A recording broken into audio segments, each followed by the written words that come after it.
Hey guys, welcome back to Maxim Automation.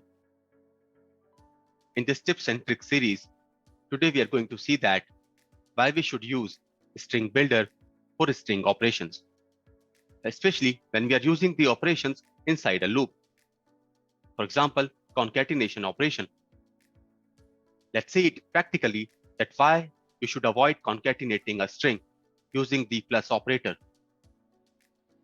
So first of all, I'm going to create a string variable, and then we'll assign some value to this variable.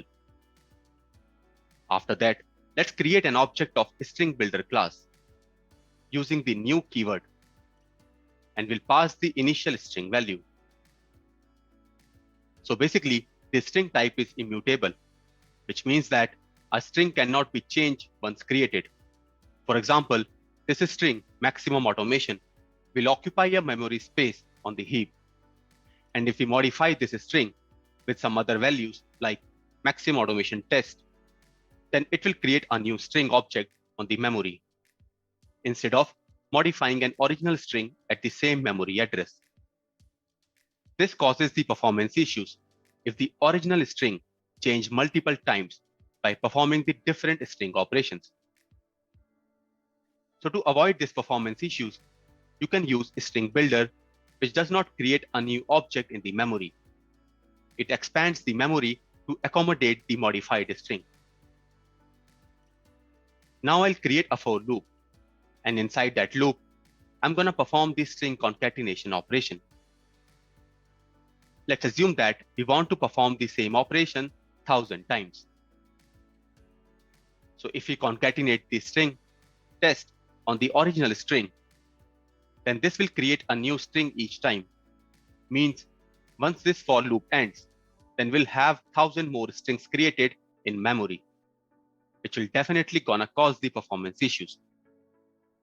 So to avoid those performance issues, let's create another loop where we're gonna perform the same concatenation operation, but with the help of string builder class.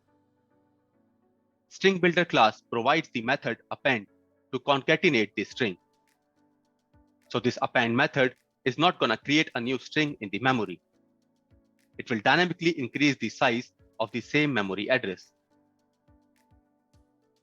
Now let's see that how much time difference we can get in the performance of string and string builder. To calculate the time taken by both the loops, we can use inbuilt class stopwatch to get the elapsed time. Create an object of stopwatch and add using system.diagnostics to access the stopwatch class. After that, start the stopwatch by using start method. Then we'll stop it using the stop method after the for loop block. Now I'm going to print the time taken by this for loop using the elapsed milliseconds of stopwatch class. It will return the total time took by the for loop in milliseconds. And then I'll again restart the stopwatch to calculate the time of a string builder for loop block. Similarly, let's stop the stopwatch at the end of the for loop, and we'll print the time in console. Now let's run the test to get the time taken by both the for loop.